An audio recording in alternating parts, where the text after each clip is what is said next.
Before we start, I want to say that only 1% of you are subscribed. Please subscribe because when we reach 1,000 subscribers, I will post a special video for you. Michael Reed's eyes snapped open as the alarms blared inside the cockpit of the Stellar Voyager. The control panels flashed a menacing red, echoing the severity of the situation. Outside the viewport, the stars streaked as the ship spiraled uncontrollably towards a planet's atmosphere. Emergency protocols initiated. Brace for impact. The ship's AI Vox announced in a calm, almost serene tone that contrasted sharply with the chaos unfolding. Michael gripped the edges of the pilot's seat, his knuckles white. Vox, give me a manual override now. I'm afraid that's not possible, Michael. Main controls are offline. Impact in T-minus 30 seconds. With a deep breath, Michael scanned the rapidly approaching green and blue surface of the planet. It looked habitable, a small mercy in the catastrophe. Any signs of civilization? He asked, trying to prepare for what might come after the crash. No detectable artificial structures within range. You appear to be landing in a large vegetative biome. Brace for impact. The final descent was a violent turmoil of shaking and roaring as the atmosphere clawed at the ship. Michael's last conscious thought was a hope that the ship's hull would hold long enough to survive the landing. When Michael came to, the world was eerily silent. He unbuckled his harness and stumbled out of his seat, wincing at a sharp pain in his side. The cockpit was a wreck, but the survival pod had deployed, and he was alive. He checked his emergency kit, grabbed a few supplies, and activated the distress beacon before stepping out into the unknown. The forest was lush, filled with towering trees and vibrant flora unlike anything he'd seen on Earth. The air was fresh but heavy with the scent of alien pollen. Vox status report, he called out, hoping the AI was still operational. Vox's voice flickered to life, crackling with static. Main systems offline. Hull integrity compromised. I am, however, still here to assist you as best I can. Good to know I'm not completely alone here, Michael muttered, surveying the green expanse. Let's find a water source. I could use a drink, and we need to figure out where we are. As he trekked through the underbrush, the quiet was broken by a rustling sound. Michael froze, his hand going instinctively to the utility knife at his belt. Show yourself, he called out into the greenery. After a tense moment, a figure emerged, not an alien, but another human, tall and muscular, with a cautious look in his eyes. He was dressed in a flight suit similar to Michael's but bore no insignia. Who are you? Michael asked, lowering his knife slightly but not sheathing it. Name's Leon. I'm from the Orion Seeker. Crashed here about a week ago. You? Michael Reed, Stellar Voyager. Just crashed today. Michael relaxed his posture. Any other survivors from your ship? Just me as far as I know. You? Solo mission, Michael replied. Looks like we're both in the same situation then. Any luck with a distress signal? Leon shook his head. No, been trying every day. This planet seems to be a dead zone for signals. But I found a river nearby, follow me. As they walked, the two shared their stories and speculated on their location in the cosmos. Leon led Michael to a clear stream flowing gently through the forest. Michael knelt by the water's edge, cupping his hands to drink. The cool water was refreshing, and for a moment, it eased the weight of their predicament. Look, Michael, Leon said, sitting down on a rock. Survival's the first step. But if we're going to be here for a while, we need a plan. Shelter, food, maybe even a way to get off this rock. You're right, Michael agreed, sitting beside him. Two heads are better than one. Let's start by mapping the area tomorrow. See what resources we have and find a suitable place for a more permanent camp. As the sun began to set, casting long shadows over the alien landscape, the two men prepared a small campfire. The light flickered against their determined faces, the first of many nights on an unknown planet. Together, they faced the uncertainty, not just as survivors, but as newfound allies. As the first light of dawn crept through the dense canopy of the alien forest, Michael and Leon were already on the move. Their first night had been uneasy, with the unfamiliar sound of the planet keeping them alert, but the need to establish a more secure base drove them forward. You know, back on Earth, I was a botanist, Leon said, breaking the morning silence as they trekked through the underbrush. Never thought I'd be using those skills here. Michael chuckled. Yeah, well, I was supposed to be studying alien ecosystems, not becoming part of one. They moved carefully, marking their path back to the stream with makeshift signs to ensure they could find their way back. The forest gradually opened up to a clearing, revealing a breathtaking view of rolling hills dotted with strange, towering plants that shimmered in the rising sun. "Would you look at that?" Michael murmured, taking in the view. "It's beautiful."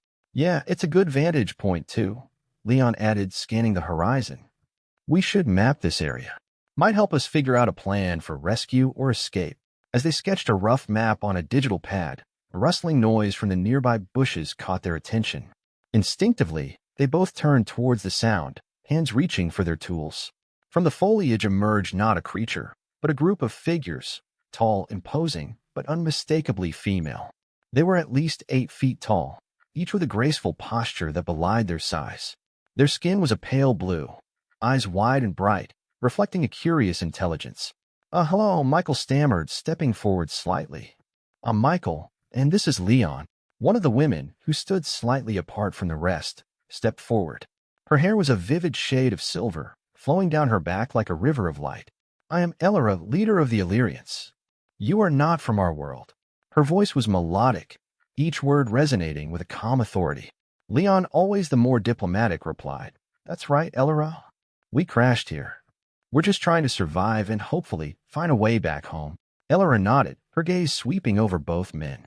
"You are far from home, indeed. Our tribe has watched you since your arrival. You seem different from the other visitors we have encountered." "Other visitors?" Michael asked, intrigued. "Have there been many others like us?" "Not many, but some. Not all as peaceful," she explained, her expression hinting at less favorable past encounters. "We are cautious." Leon looked at Michael, sensing an opportunity.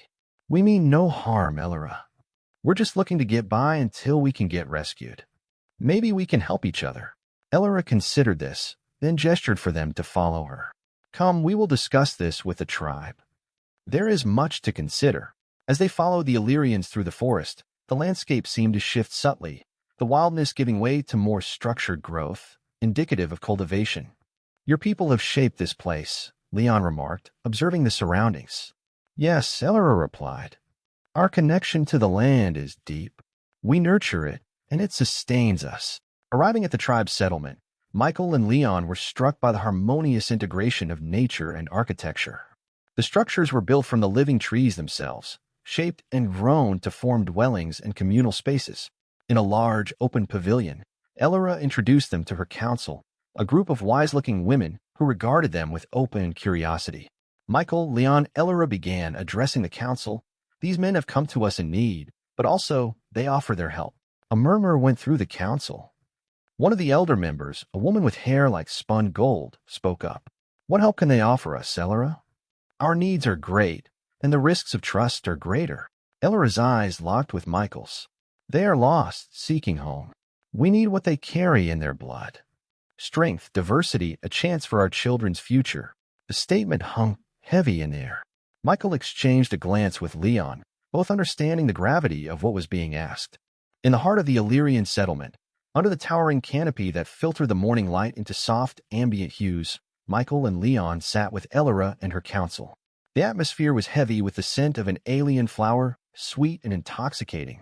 As they began to delve deeper into the tribe's culture and needs, Elora started the discussion with a clear, strong voice. "Our tribe thrives on harmony and the balance of nature, but we face challenges. Our numbers dwindle, and without diversity, our future is uncertain." Leon, always quick to grasp the nuances of social dynamics, leaned forward. "You mentioned needing what we carry in our blood. Can you explain what that means for you and for us?" One of the council members, an elder named Vara, answered, "Our people have reached a genetic bottleneck. New genetic material is essential for the vitality of future generations. Your arrival is serendipitous, possibly critical for our survival." Michael rubbed his chin thoughtfully. "You're talking about children?" "Yes," Elora confirmed, her gaze steady. "But understand, this is not a demand. It's a request for help, a mutual agreement we hope to reach with respect and understanding." Leon nodded. "We understand the gravity of what you're asking. We need time to consider this, to understand all implications fully." "Of course," Elora agreed. "In return for your help, we can offer you knowledge, our protection, and assistance in surviving on this planet. You've seen some of our agricultural advancements and our understanding of the local ecosystem." Michael, intrigued by the offer, asked, "Could you show us more of how you live here?" How you manage to integrate so seamlessly with nature. Elora smiled, a warm expression that softened her imposing figure. I will be pleased to. Let us show you our ways. The day was spent touring the settlement. The Illyrians demonstrated their methods of cultivating the native flora, showing how they manipulated plant growth to create living structures and tools. They walked through lush gardens that were both food sources and medicinal reserves, explaining each plant's uses and benefits. As they walked, Leon whispered to Michael, "They built something incredible here. There's a lot we could learn from them." Yeah, Michael agreed, his eyes wide with the marvel of it all. Their understanding of genetic engineering and botany alone could revolutionize fields back home, if we ever get back. They were later shown a lab where Illyrians conducted genetic research. The lab was rudimentary compared to Earth standards, but remarkably adapted to their needs and resources. We've had to be resourceful, Vara explained. Our equipment is crafted from the minerals and materials available on this planet. As the tour continued, the Illyrians shared their history, telling tales of their ancestors who had once wandered the stars but chose to settle on this planet for its rich biodiversity. We learned the hard way that peace with one's environment is crucial, Elora shared as they all sat down for a meal made from local produce. Leon tasted the alien cuisine cautiously, finding it surprisingly palatable. "This is delicious," he complimented, which seemed to please the Illyrians. As the day turned into evening, Michael and Leon sat by a fire with Elora. The conversation had become more relaxed, and they discussed not just survival, but dreams, aspirations, and the strange twist of fate that had brought them together. Elora looked between the two men. "We do not take your decision lightly. We appreciate the gravity of what we have asked. Know that whatever you decide, our offer to assist and protect you remains. You are now part of this world, part of its story." Michael nodded, feeling the weight of their decision. "Thank you, Elora. We'll give you our answers soon." As the fire crackled before them, and the stars began to peek through the alien night sky, both men felt the enormity of their situation. This decision would change their lives forever, in ways they couldn't yet fully comprehend. After several days of deliberation, Michael and Leon found themselves seated once again with Elora in the heart of the Illyrian settlement. The atmosphere was tense but respectful, a mutual understanding hanging in the air as they prepared to discuss their decision. Leon broke the silence, his voice steady. "Elora, we've given this a lot of thought. Your proposition is significant. We recognize what it means for your people, and we're humbled by the trust you're placing in us." Elora nodded, her expression serene yet attentive. "We are grateful for your consideration, regardless of your decision. Know that your well-being is of utmost importance to us." Michael took a deep breath before speaking. "We're ready to help, but we have conditions. First, we need to understand more about the implications of this, medically and culturally. We need to know what this partnership would look like on a day-to-day basis." Elora listened intently, then responded, "Your conditions are reasonable. We invite you to speak with our medical experts and cultural liaisons. We wish for this to be a partnership in every sense, built on transparency and mutual respect." A council member motioned towards a younger Illyrian who approached with a digital tablet. "This is Eileen, one of our geneticists. She can explain the medical aspects of what we are proposing." Eileen, a tall Illyrian with keen eyes, stepped forward.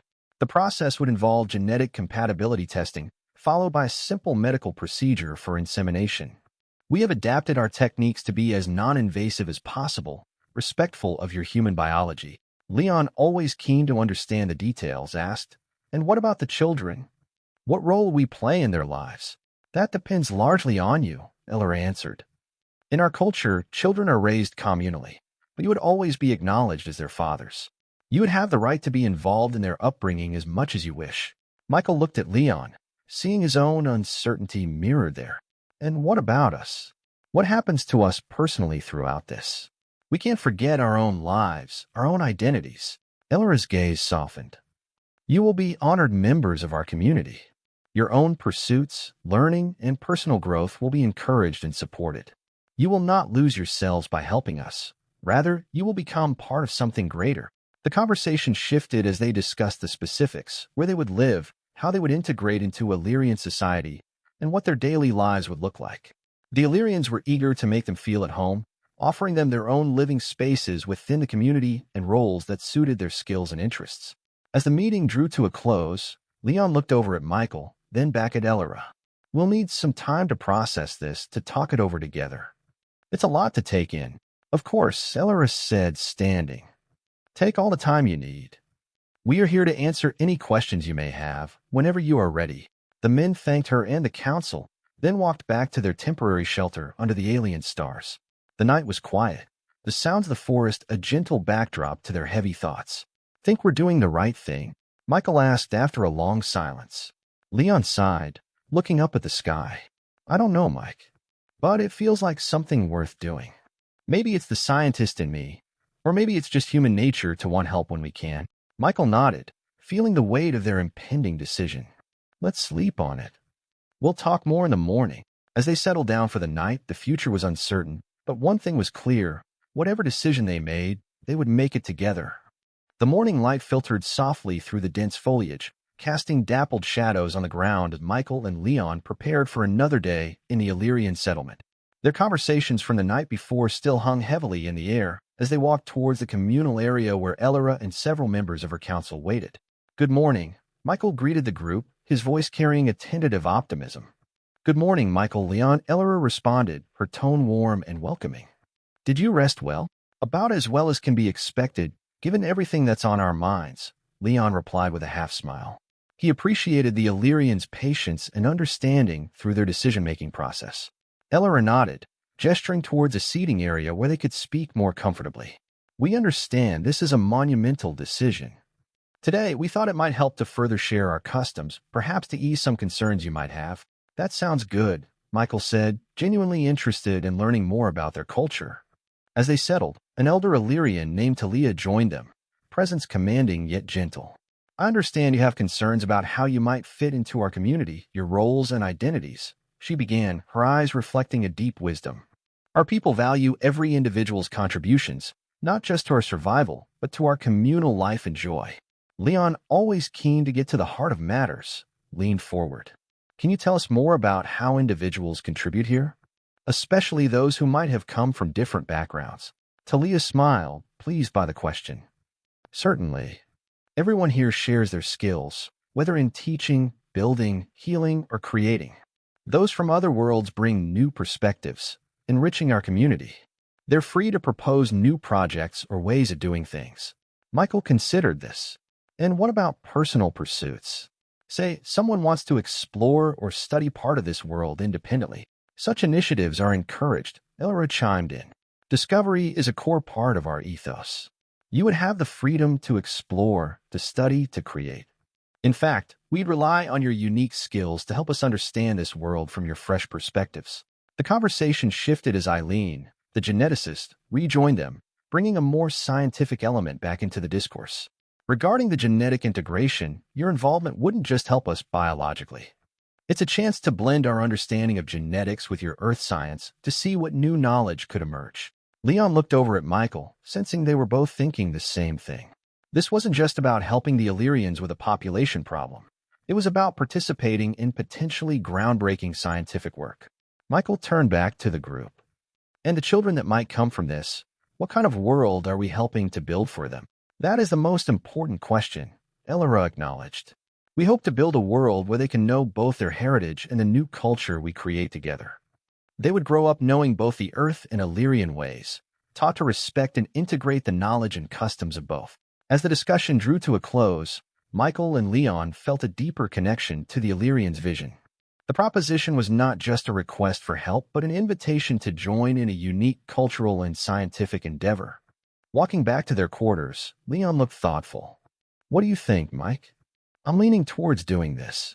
It feels like we've got a lot to gain here, not just personally, but in a way that might benefit others. Michael nodded, his decision clearer now than it had ever been. I'm with you. It feels right, not just for us, but as something that could have a positive impact far beyond what we can see now. They agreed to give their decision to Elora the next day, both aware that this was just the beginning of a significant and transformative journey. The evening had settled with a gentle calm over the Illyrian village, the sky painted in hues of twilight. Michael and Leon, having made their decision, approached Elora's dwelling, a structure harmoniously entwined with the living trees around it, glowing softly with bioluminescent light. Michael knocked lightly on the frame of the open doorway, and Elora appeared, her expression a blend of anticipation and respect. "Michael, Leon, come in," she greeted, stepping aside to let them enter. The interior was warmly lit, the air filled with the subtle scent of aromatic herbs. Elora led them to a small sitting area where cushions were arranged in a circle. "We've come to give you our decision," Leon started, his voice steady but revealing a hint of the emotion behind this moment. Elora nodded, her eyes locking with each of theirs in turn. "We are ready to hear, whatever it may be. We've decided to help," Michael announced, his voice clear and confident. "We want to be part of this community, to contribute and learn." A soft, relieved smile spread across Elora's face. "Your help is a gift of immeasurable value to us. We are grateful, and we honor your decision. Tonight we celebrate this new bond." The evening unfolded with gentle rituals, the Illyrians sharing songs and dances that told stories of their history and culture. Michael and Leon were introduced to the rest of the community as new members, each introduction marked by warmth and welcoming gestures. As the celebration wound down, Elora approached Michael, her demeanor shifting to something more intimate. "Would you walk with me, Michael? There is a place I would like to show you." Curious and intrigued, Michael nodded, excusing himself from the group. They walked together through the bioluminescent forest, the path illuminated by the natural glow of the flora. The scene was ethereal, like something from a dream. They arrived at a clearing where the canopy opened to reveal the starlit sky. A small, natural pool mirrored the stars, the water still and inviting. "This place is special to us," Elora explained, her voice soft. "It is here that we come to reflect, to dream, and to connect deeply with one another." Michael felt the tranquility of the place seep into him. "It's beautiful," he murmured, genuinely moved by the serene beauty and the company. Elora turned to him, her large, luminous eyes reflecting the starlight. "It is here I wish to share something more with you, if you are willing." Michael's heart quickened with the understanding of her words. The night, filled with new beginnings, seemed to pause around them. "I am," he replied, his voice nearly a whisper. Their connection, initially forged in mutual respect, and the shared purpose of their meeting, deepened as they drew closer. Elora reached out, her hand brushing against Michael's, her touch gentle but electrifying. She guided his hands to her face, letting him feel the contours of her features. Michael, moved by the trust in the moment, responded by exploring her face with tender curiosity. Their breaths mingled, the space between them charged with a palpable intensity. Slowly, naturally, they moved into an embrace, their bodies close. Elora's lips found Michael's in a gentle kiss, a contact that spoke of new understandings and shared futures. The kiss deepened, respectful and explorative, as they communicated not just through words but through the touch and taste of one another. The night stretched long, their time together a blend of conversation and quiet, interspersed with moments of intimate discovery. They made love under the stars, their union a celebration of the life they would now weave together. Each touch, each kiss, was a discovery, an affirmation of their bond and the future it promised. As dawn hinted at the horizon, Michael lay beside Elora, feeling more connected to this new world than ever. They had crossed a universe of distance and a sea of stars to find a union that felt as ancient as time itself. The morning after the intimate night, Michael woke beside Elora in the serene clearing, feeling a deep sense of peace. The early light filtered through the trees, casting patterns on the ground as nature around them stirred awake. He watched Elora as she slept, her breathing gentle, the early morning calm enveloping them like a soft blanket. As Elora awoke, their eyes met, sharing a smile that spoke volumes of the night before and the connection that had deepened between them. "How do you feel?" Elora asked softly, her hand reaching out to touch Michael's cheek. "Good, really good," Michael replied, his voice low, still heavy with the remnants of sleep and the emotion of their shared night. "Last night it was more than I could have imagined." Elora sat up, tucking her hair behind her ear, her gaze thoughtful. "It was important for me too, Michael, to share that part of who we are with you. It's a beginning of something new, not just for us, but for the tribe." Michael nodded, sitting up beside her. "I feel that, and I'm ready to help, to be part of all this, in every way." They returned to the village hand in hand, their silent communication a testament to their newfound bond. The tribe greeted them warmly, sensing the shift, the strengthening of ties that their union had brought about. Leon met them as they entered the village, his expression curious and a bit apprehensive. "Morning, you two look content. How did it go?" Michael grinned, clapping Leon on the shoulder. "It went well. Really well." I think we've made the right decision. Leon's eyes flicked between Michael and Elora, and he nodded, understanding the depth of what had transpired. I'm glad, Mike. Truly. And I've been talking with some of the other Illyrians. I'm ready, too, to help out, to get involved. Elora's expression brightened. That's wonderful to hear, Leon. Your willingness to integrate and contribute is a gift to us. We don't take it lightly. The three of them joined the rest of the tribe for a communal breakfast, where the atmosphere was lively, filled with laughter and the sharing of food. The tribe's leader, an elder named Solina, raised her cup towards Michael and Leon. To new beginnings, to the growth of our tribe and the deepening of our bonds, she toasted. The conversation around the breakfast centered on the future, plans for the integration of human technology with Illyrian knowledge, the education of the tribe's children in both Illyrian and Earth cultures, and the potential for new agricultural projects combining techniques from both worlds. Michael shared his ideas on hybrid agricultural systems that could increase yield and sustainability. With your understanding of genetics and my background in botany, I think we can create something unique here. Leon, who had been discussing educational models with some of the Illyrian teachers, was equally enthusiastic. And I've been looking at how we can blend learning methods. There's a lot of potentials to develop a curriculum that includes a balanced view of our worlds. Elora listened, her eyes alight with excitement. These are the kinds of collaborations that enrich us all. It's more than survival, it's thriving, creating a legacy of knowledge and unity. As the day progressed, the entire tribe engaged in discussions, planning sessions, and workshops. Michael and Leon were at the center of many of these activities, their involvement a clear indication of their commitment to their new life and community. As the sun began to set, casting long shadows over the village, Michael found himself beside Leon, watching the Illyrians as they worked and played. Leon turned to Michael, a smile playing on his lips. Did you ever think, when we crashed here, that this would be where we'd end up? Michael laughed, shaking his head. Never. But I'm glad it did. This feels right, Leon. It feels like we're exactly where we're supposed to be. Together, they watched as children of the tribe played in the fading light, their laughter a beautiful sound that filled the cool evening air. It was a sound of hope, of a future that promised not just survival, but a flourishing life for everyone. As the Illyrian sun rose, casting a golden glow over the verdant landscape, the village bustled with an air of anticipation and joy. Today was a celebration, marking the official integration of Michael and Leon into the tribe, not just as helpers or guests, but as family. Michael stood beside Leon, both dressed in traditional Illyrian garments that had been gifted to them for the occasion. The fabric was light and colored with vibrant, natural dyes that reflected the Illyrian love for their environment. Feels like we're part of something bigger than ourselves, doesn't it? Leon remarked, adjusting his sleeve. It does, Michael agreed, his eyes scanning the crowd for Elora. He spotted her talking with some of the elder members of the tribe, her laughter carrying over the morning air. She looked over and smiled, her eyes meeting his in a silent message of gratitude and connection. The ceremony began with Solina, the tribal elder, calling the village to gather around the central pavilion. The community formed a large circle, with Michael and Leon at the center beside Elora. Solina stepped forward, her voice strong and clear. Today, we come together not just to welcome Michael and Leon into our tribe, but to celebrate the unity and future they help us build. Their decision to join us, to share their lives and futures with us, is a bond we honor and cherish. She turned to Michael and Leon, handing each a small, intricately carved pendant made from a local gemstone. These are symbols of your commitment to our people and our way of life. Wear them as a reminder of the family you have here and the respect we hold for you. Michael clasped the pendant around his neck, feeling its weight as a tangible connection to the Illyrian people.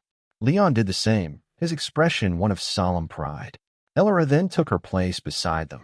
With Michael and Leon's help, we've already begun new projects that promise to enrich our lives. Their knowledge has sparked innovations in agriculture, education, and even our understanding of our own history.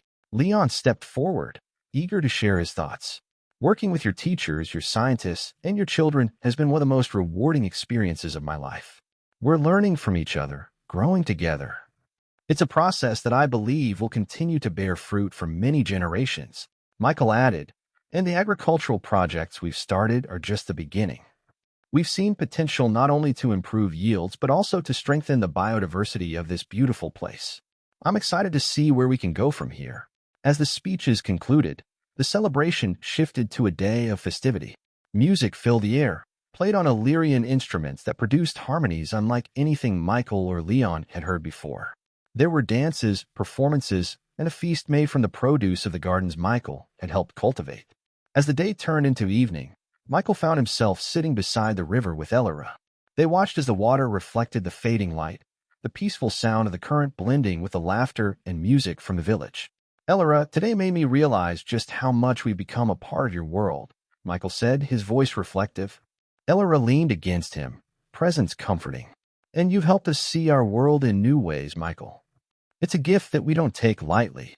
As they sat together, the future seemed bright, filled with possibilities. The challenges of integrating two vastly different cultures were daunting, but the bonds of trust and respect they had forged promised a future of mutual growth and understanding. Back in the celebration, Leon watched over the community, feeling a deep sense of belonging. Here's to new beginnings, he whispered to himself, raising an imaginary toast to the stars twinkling above. The chapter, and thus the story, closed on a scene of unity and celebration, a testament to the power of openness and the potential of new beginnings. Michael and Leon, once strangers to this world, now stood at the heart of a community that had embraced them as much as they had embraced it. The journey had changed them, shaped by the love and trust of a tribe that had once been alien to them.